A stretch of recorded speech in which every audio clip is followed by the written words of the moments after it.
there, YouTubers. Chris for the Handegard channel. And I'm going to give you a little look at my La Trappe on this July the 8th. Now, you may, if you've been following my channel, know that Alan and I teamed up for a little while, a week or so, and we cleaned up a really, really rich deposit a little farther up.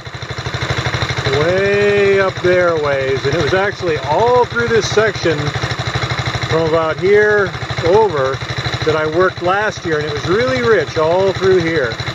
That's all been done now, so now this year I'm swinging way out into the current and trying to work my way up to see if I can discover anything out farther. And the current is much stronger out there. It's much more difficult than it was, even though the current's pretty ripping right through here.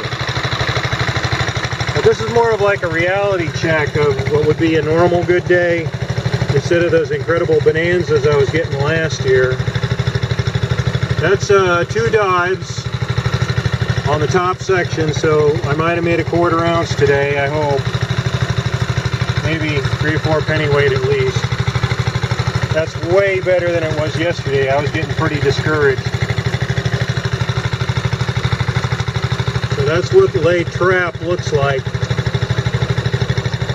At least I got some gold showing down into the 5th and 6th riffle.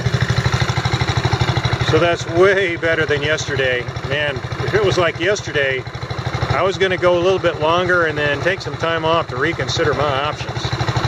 Because, wow, that's an awful lot of work to go through for what I got yesterday, which was 1.5 pennyweight.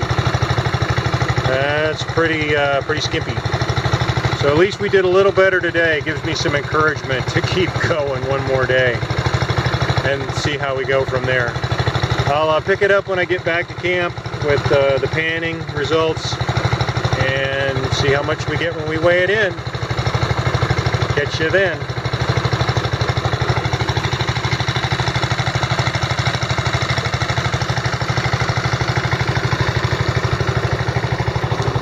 Alright gang, we're back at the camp, my RV, and I've just finished panning the results from July 8th. So I was going to show you, but first I want to tell you that there's some mercury on the gold and you're going to see silver in it. It didn't start out with quite that much silver on it, but as you pan it and you move it around and the gold touches itself, touches the other pieces that have mercury on it, mercury migrates to gold. It wants to stick to it, and it'll put a thin coating on all the gold. If I swirled it long enough, if there's enough mercury in it, it'll all turn silver.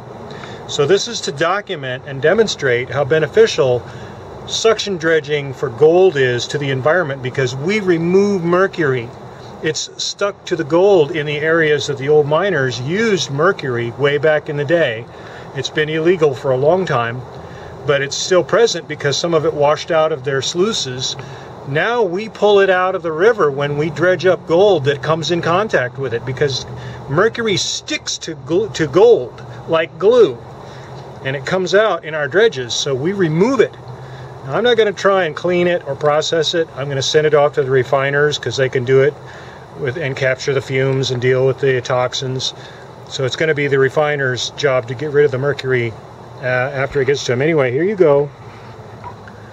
Have a look. Notice the silver. It's not lead. Lead is a dull gray. This is a silvery look to it. And like I said, it didn't start out looking quite like there was that much silver when I started cleaning this and panning it. But as you're agitating the gold and trying to pan off everything else, the mercury uses that opportunity to move on to new pieces of gold that it comes into contact with. Here's the plus 20s, a couple of them, but there's even one of them. It looks like it's got a little silver on it, and a little guy right there. So that'd be a little piece of gold that brought out some mercury, and I think I see some more. Removing mercury from the rivers by gold dredging. By suction dredging for gold, we remove mercury. And that's the proof right there. So it looks like at least a little better day than yesterday. I'm just going to keep that separate from my other gold so it doesn't contaminate it. and send it off to the refiner. That way they'll deal with it properly. It looks better, you know, maybe 3-4 pennyweight, hopefully at least. A little better day, 2 full dives. The conditions are just brutal in this spot where I'm at. Oh man, the current is really ripping. And the material looks like it has been dredged. It looks like cobbles all the way down to the conglomerate. Here and there, maybe a little speck of gold got missed. So that's all I'm hoping to get. And obviously, got some mercury in the bargain. So we'll pick it up at the weigh-in, show you how much we tally.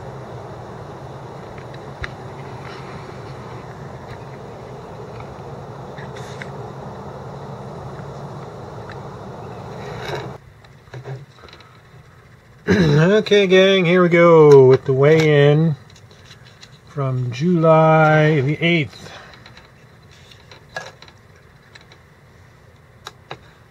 Make that 0. And we had a few little plus 20s.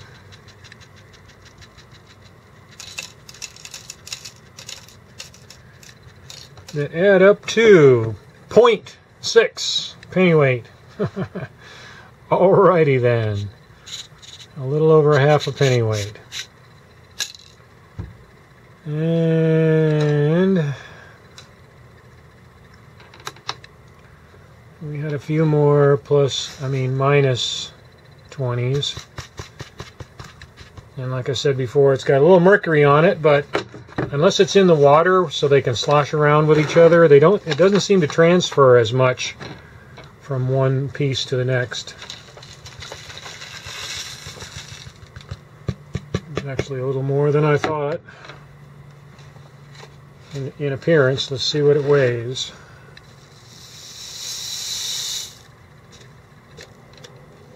.2. It's got a lot of junk in it though. A lot of impurities. Oh well. As far as gross weight though, 6.2 and 0.6, so 6.8 is our total for today. That's what they look like. Not much, but it's getting a little better. Hopefully it'll at least stay around this level. I don't have much hope for it to get better with the way it looks, but a little over 1/4 ounce kind of gives me at least enough incentive to keep going for a little while longer. So that's the wrap up from July 8th, 6.8 pennyweight. And we'll be signing out. So thanks again for subscribing. And we'll post more videos as we move forward.